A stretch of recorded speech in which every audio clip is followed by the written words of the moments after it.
This story is a work of historical horror fiction. While inspired by real places, eras, and practices such as Victorian convent life and memento mori photography, the characters, events, and supernatural elements are entirely fictional. The intention of this story is to entertain through gothic atmosphere, suspense, and mystery, not to represent actual religious institutions or individuals. Any resemblance to real persons, living or dead, is purely coincidental. The following morning began before dawn. The convent bells clanged in the darkness, summoning the novices from their thin cots into the biting chill of stone corridors. Catherine rose reluctantly, her breath visible in the cold air, and followed the line of girls toward the chapel. No one spoke. No one coughed.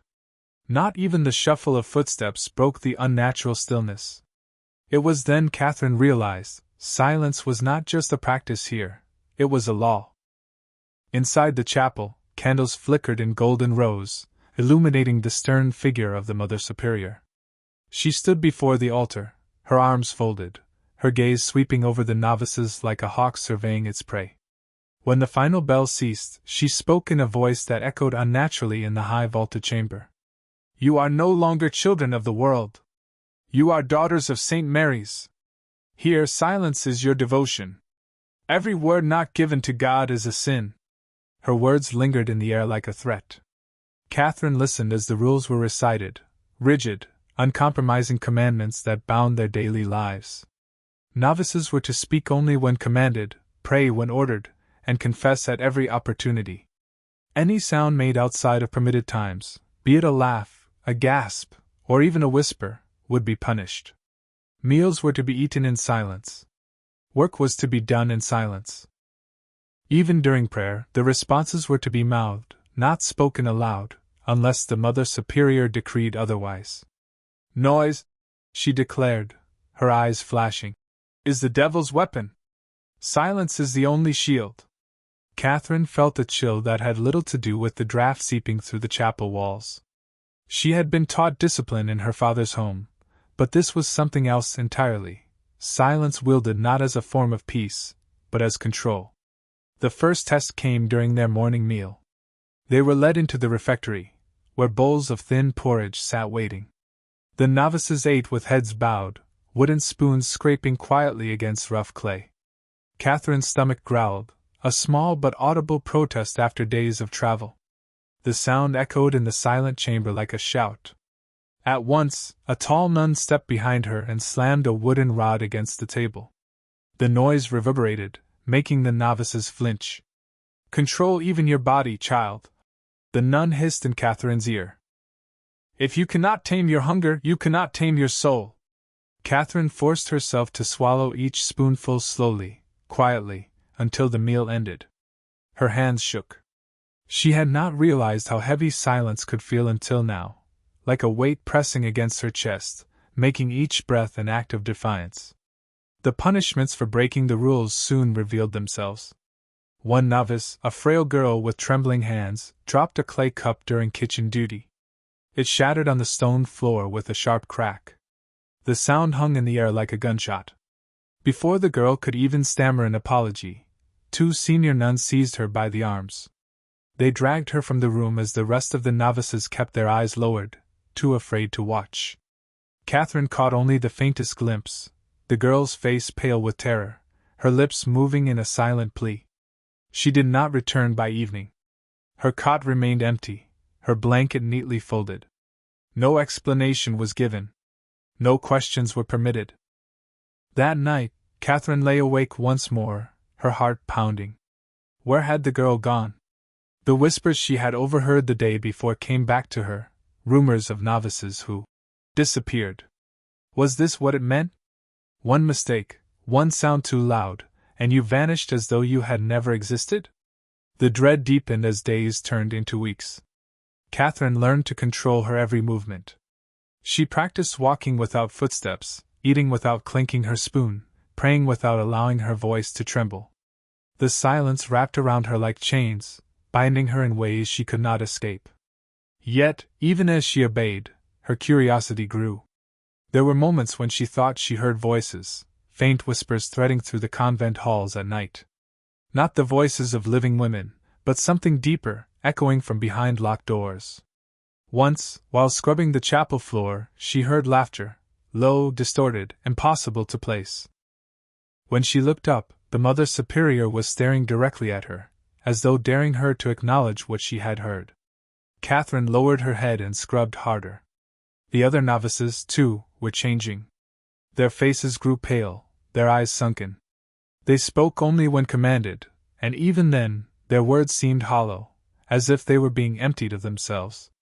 Catherine noticed Isabel, the only novice who still sometimes met her gaze, struggling in silence, her hands trembling during prayer.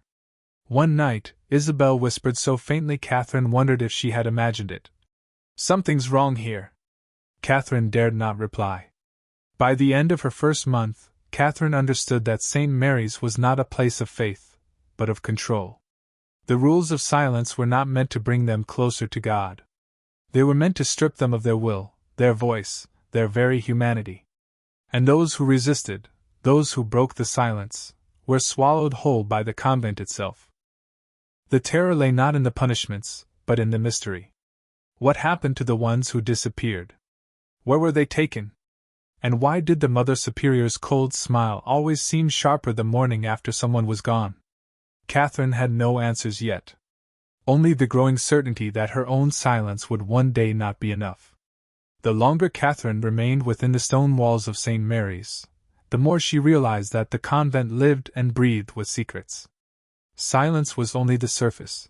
Beneath it lurked whispers, shadows, and things that could not be explained by prayer or discipline. The hallways themselves seemed alive. At night, when the novices shuffled back to their cots after the final prayers, the torches along the walls flickered in unnatural patterns, stretching shadows into grotesque shapes. More than once, Catherine caught a glimpse of movement out of the corner of her eye, something darker than shadow, sliding across the stone, vanishing when she turned. It was Isabel who first dared to acknowledge it. One evening, as they scrubbed the chapel steps under the watchful gaze of a silent nun, Isabel leaned close enough that her breath tickled Catherine's ear. "Do you see them too?" she whispered, so faintly that Catherine thought it might be her imagination. Catherine froze, her brush motionless against the stone. She didn't dare reply, not with the nun's eyes drilling into her back, but her silence was answer enough.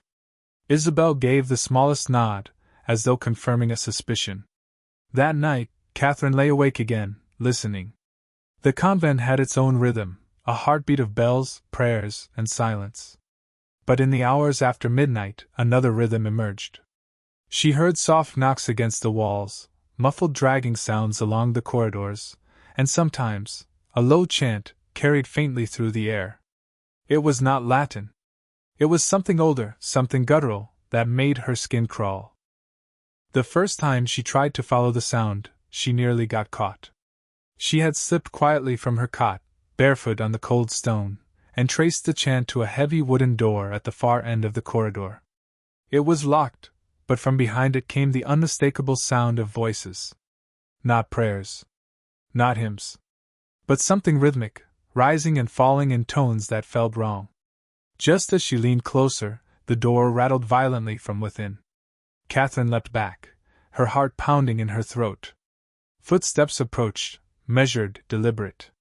She fled down the hall, darting back into her room just as a nun passed by, her lantern casting a sharp glow through the cracks of the door. The next morning, Catherine was summoned by the Mother Superior. The woman stood in her office, framed by a towering crucifix. Her smile was thin, her eyes sharp. "You wander at night," she said, not as a question, but as a statement. Catherine's stomach dropped. She opened her mouth to deny it, but remembered the rule: speech was only permitted when given. She closed her lips again, waiting. The Mother Superior studied her in silence, the way a hawk studies a mouse. Then she leaned close, her whisper sharp as a blade. "Curiosity is sin. Sin leads to damnation. And damned souls vanish from this earth." She dismissed Catherine with a wave of her hand, but the warning rang louder than any bell. From then on, Catherine tried to ignore the shadows. But ignoring them did not make them go away. In fact, the more she resisted, the stronger they seemed to grow. One night she woke to find the air in her cell freezing cold. Her breath clouded in the moonlight spilling through the tiny window. At the foot of her bed, she saw a shape, tall, shrouded, with hollow eyes that glowed faintly white. She wanted to scream, but her throat locked. The figure did not move, did not breathe, only stood there, as if watching her. Then, as the moon shifted behind a cloud, the shape dissolved into the shadows, leaving nothing behind. The next day, another novice was gone. Isabel leaned closer to Catherine during chores and whispered, "They don't just disappear. They're taken." Catherine's blood ran cold. The strange occurrences multiplied. Doors that were locked one moment stood open the next. Candles snuffed themselves out in full view of a dozen novices.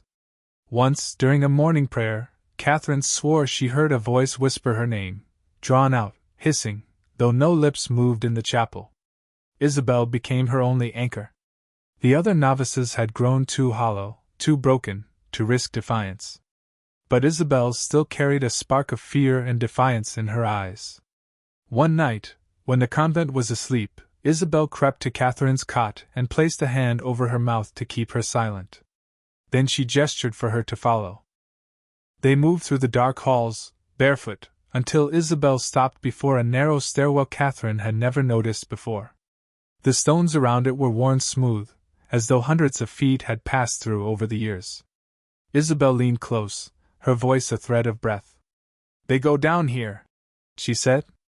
"Every time someone disappears." Catherine felt a chill seep into her bones. She wanted to retreat, to pretend she hadn't heard, but her curiosity, her desperate need to understand, pushed her forward. They descended together, step by step, into a darkness that smelled of damp earth and old decay. At the bottom, the faint glow of torchlight illuminated a long corridor. Shadows danced along the walls, twisting unnaturally. And from farther down, echoing faintly, came the sound of chanting, the same guttural voices Catherine had heard before.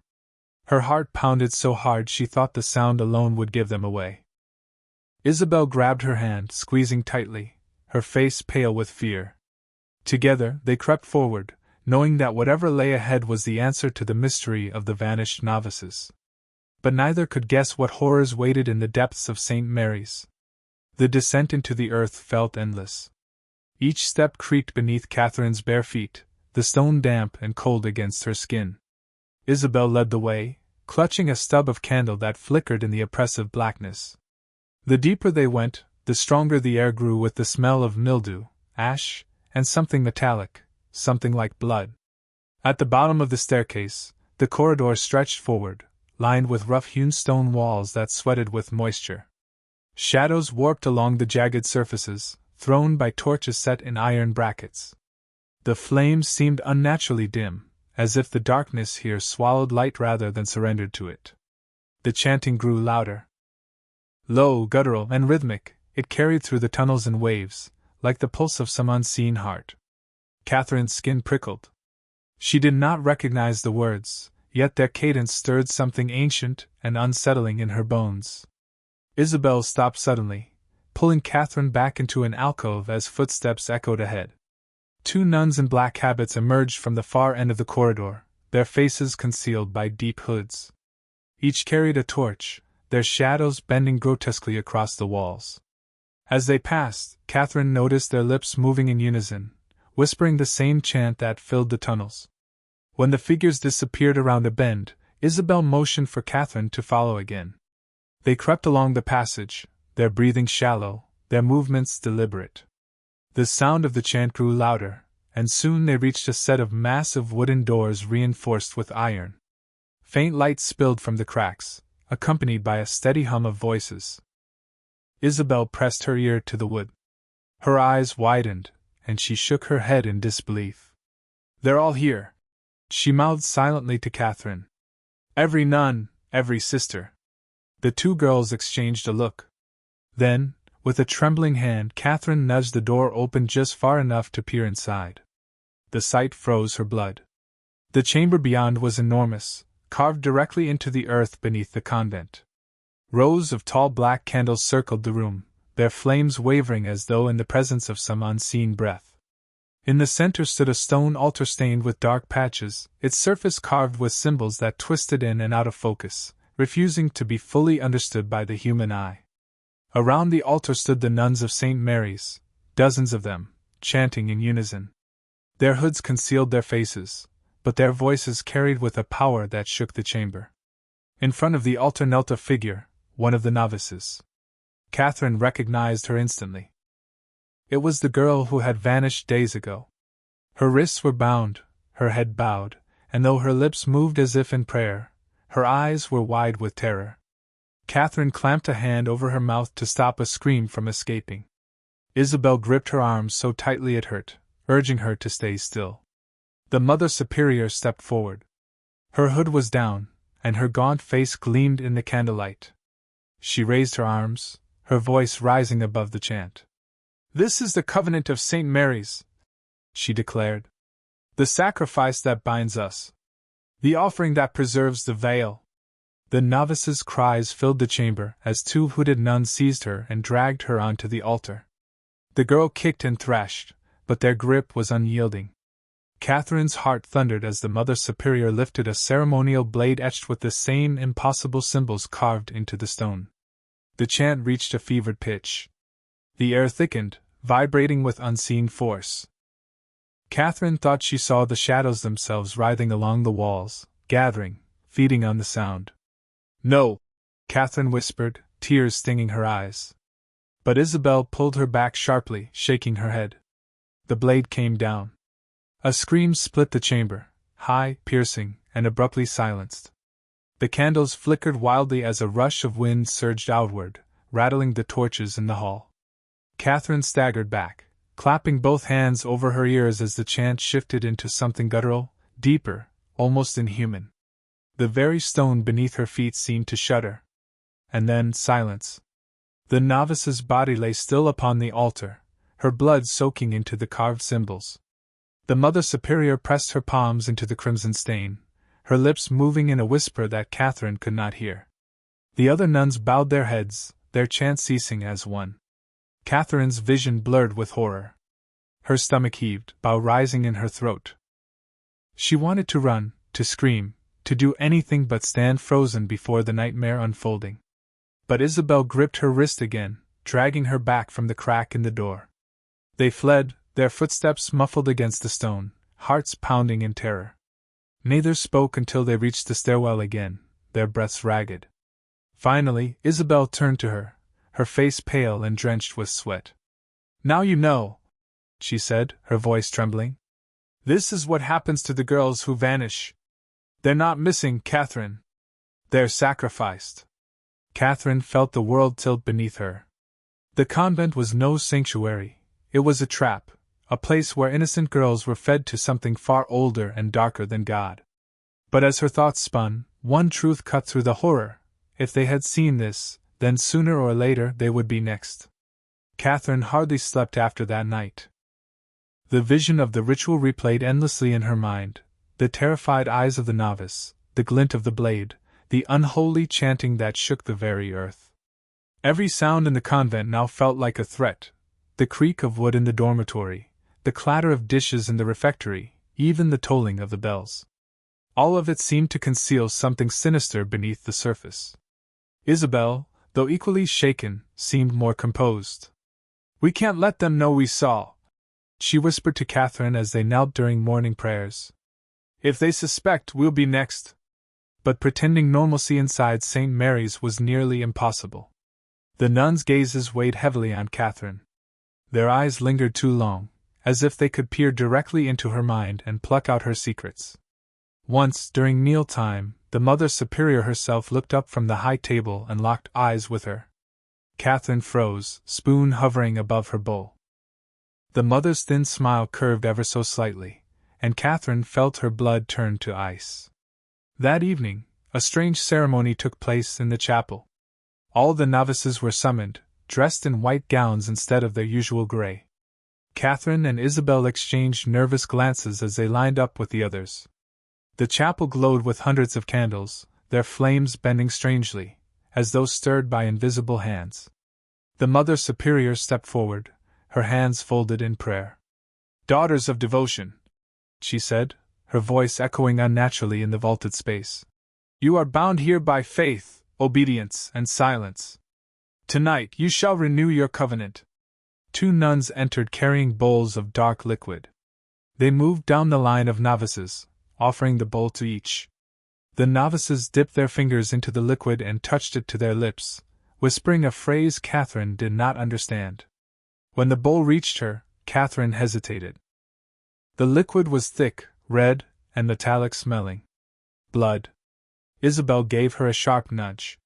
Catherine forced herself to mimic the others, brushing the blood across her lips, though every fiber of her being screamed against it.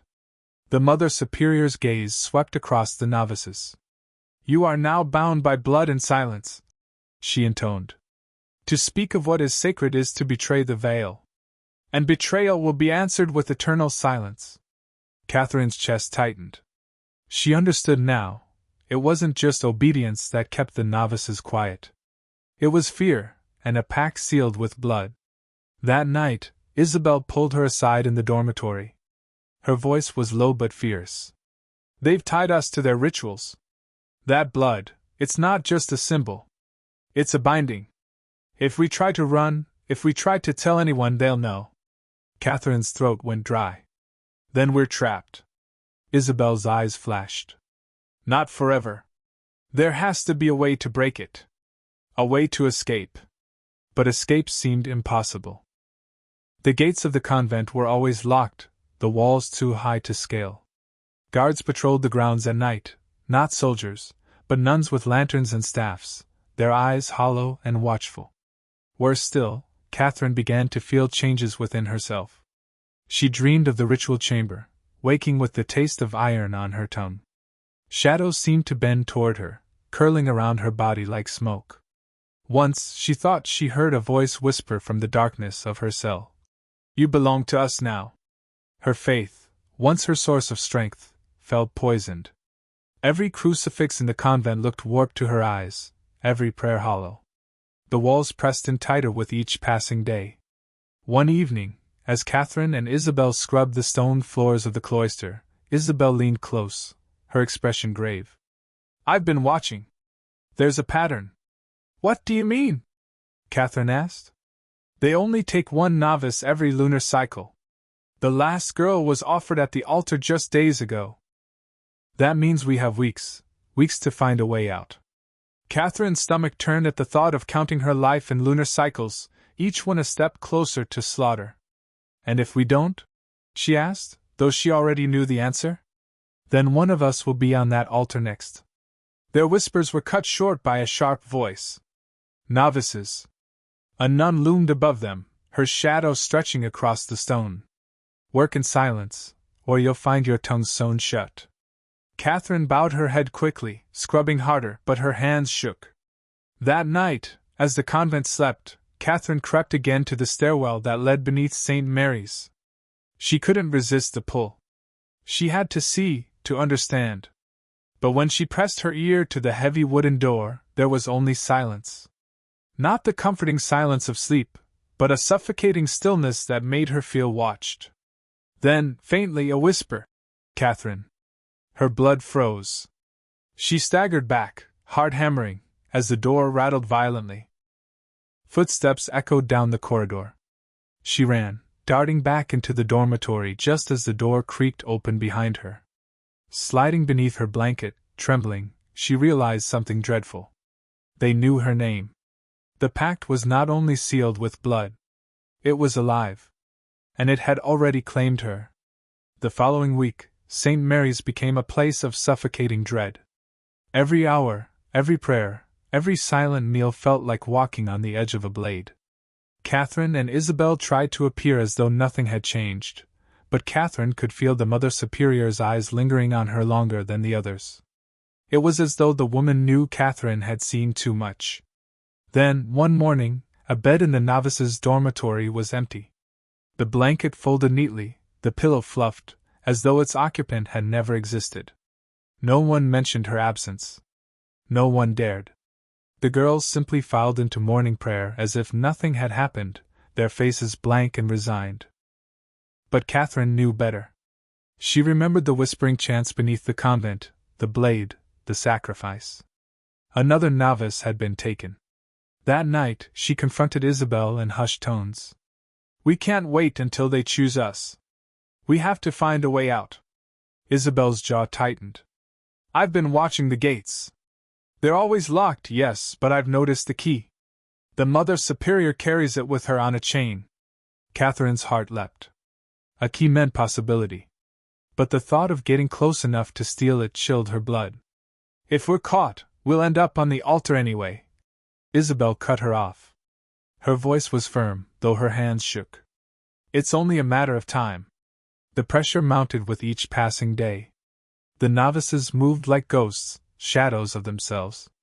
Catherine noticed that many no longer even blinked during prayers, their eyes glassy and vacant.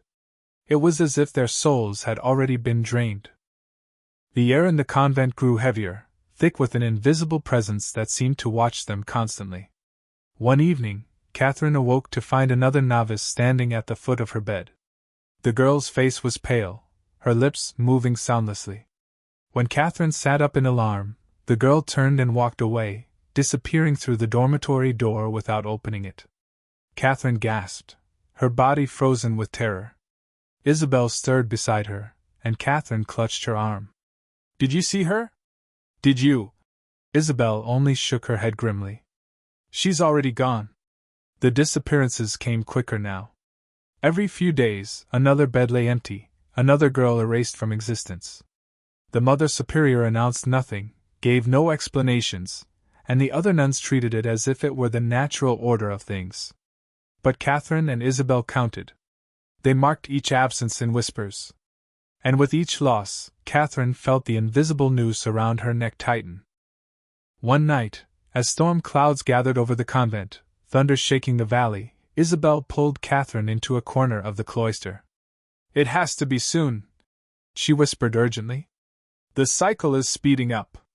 They're feeding something down there, Catherine. And when they've taken enough..." She trailed off, her face pale as lightning flashed. "We'll be next." Catherine looked up at the towering walls of St. Mary's, their black stones slick with rain. The gates loomed beyond, their iron bars glistening like teeth. Somewhere inside the Mother Superior's chambers hung the key that could mean salvation. But the storm above seemed to echo the storm within. The walls closed tighter, the shadows pressed darker, and Catherine understood with terrifying clarity, escape would not be a simple flight. It would be war against the very soul of the convent. The plan formed in whispers during stolen moments, while scrubbing stone floors, carrying buckets of water, or walking the cloisters under the nuns' watchful eyes. Isabel had studied the Mother Superior's routine carefully. The woman kept the gate key on a heavy chain at her waist during the day, but at night she hung it beside her bed in a small iron holder. "It's our only chance," Isabel murmured as they pretended to mend habits in the laundry room. During night prayers, the convent gathers in the chapel.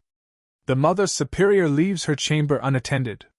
We slip in, take the key, and run. The simplicity of the plan terrified Catherine more than its risks. If caught, there would be no mercy, only the altar, the blade, and eternal silence. Yet the thought of waiting meekly for her turn at sacrifice was far worse. That night, the storm returned. Rain lashed the convent walls, thunder cracked the heavens, and lightning flared across the valley. The nuns filed into the chapel, their chants rising above the storm. Catherine and Isabel lingered at the back, then slipped away into the shadows. Their bare feet padded quickly down the corridor toward the Mother Superior's chamber.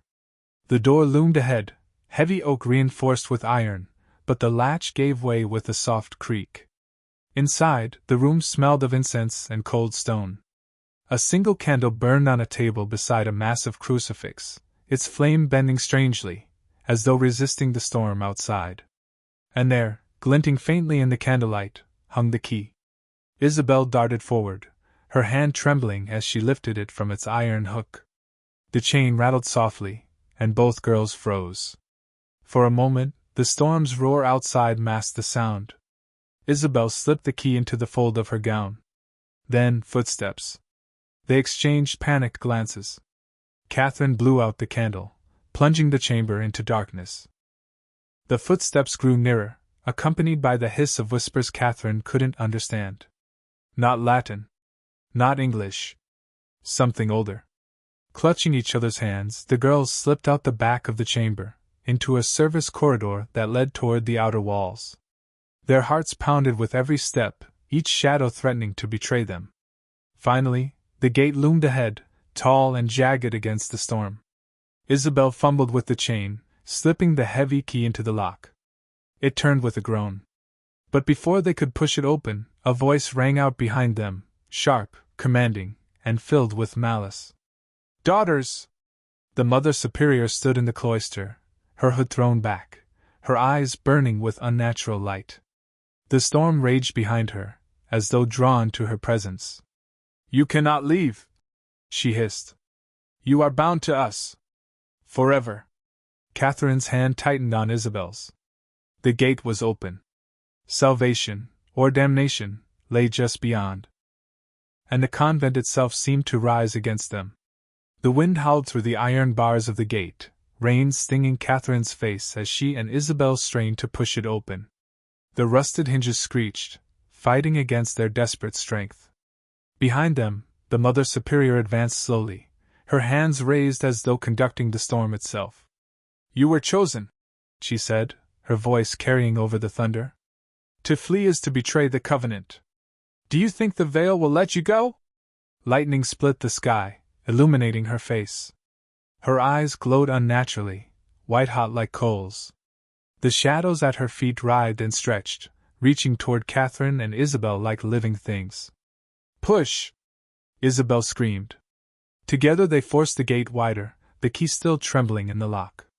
Wind whipped through the opening, carrying with it the faint sound of freedom, the smell of wet earth and pine beyond the walls. But the Mother Superior was faster than the storm. With a sharp gesture, the shadows surged forward, coiling around Catherine's ankles like serpents. She cried out, clawing at the ground as the darkness pulled her backward. Isabel grabbed her, anchoring her with both arms, her face twisted in effort. "You can't take her!" Isabel shouted, her voice breaking. "She doesn't belong to you." The Mother Superior's laughter cracked like glass. "You belong to him. You were bound in blood. The covenant claims all who enter these walls." The storm crescendoed, the chapel bells clanging wildly though no hands pulled their ropes. Catherine felt herself slipping, her body dragged toward the woman's outstretched hands. In that moment, a memory flashed: the altar, the chanting, the knife. The covenant demanded obedience, silence, and blood. But perhaps, she thought, it could also be broken.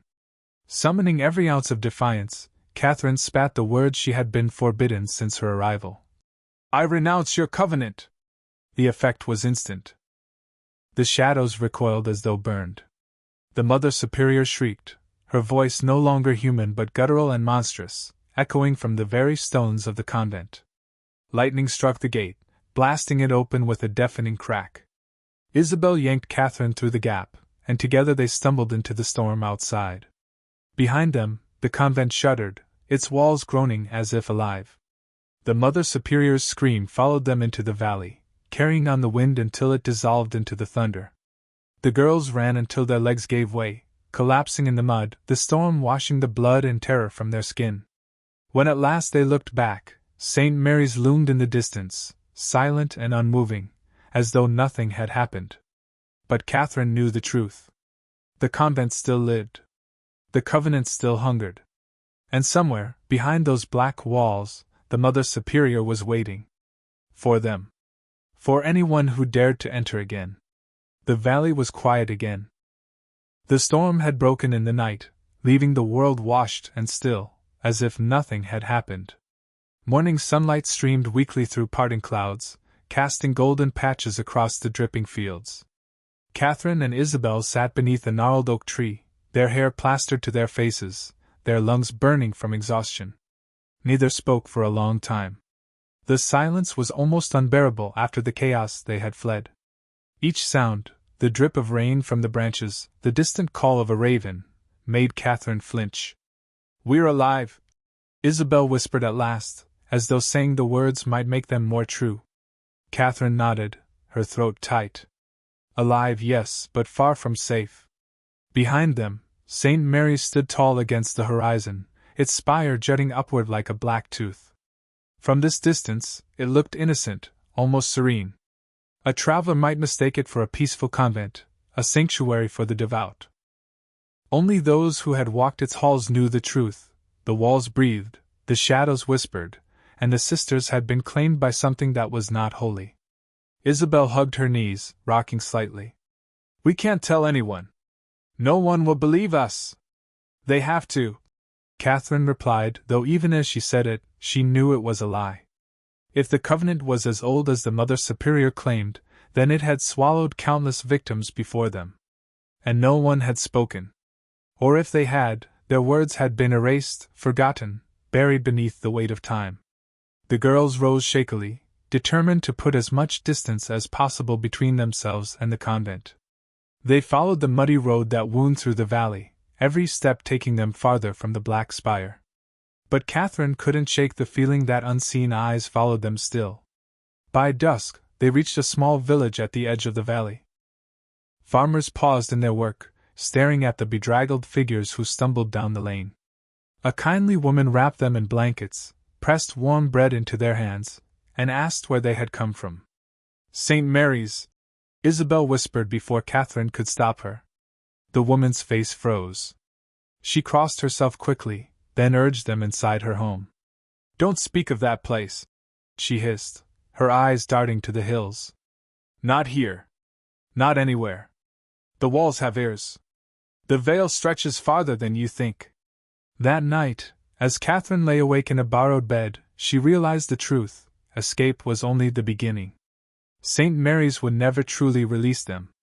They carried its mark in their memories, in the nightmares that would stalk their sleep. The convent thrived not only in stone and shadow, but in silence. And silence was the heaviest burden of all. As the candle burned low, Catherine closed her eyes. She promised herself one thing: someday, she would return. Not as a victim, but as a reckoning. Because some horrors could not remain hidden forever. Ch. 3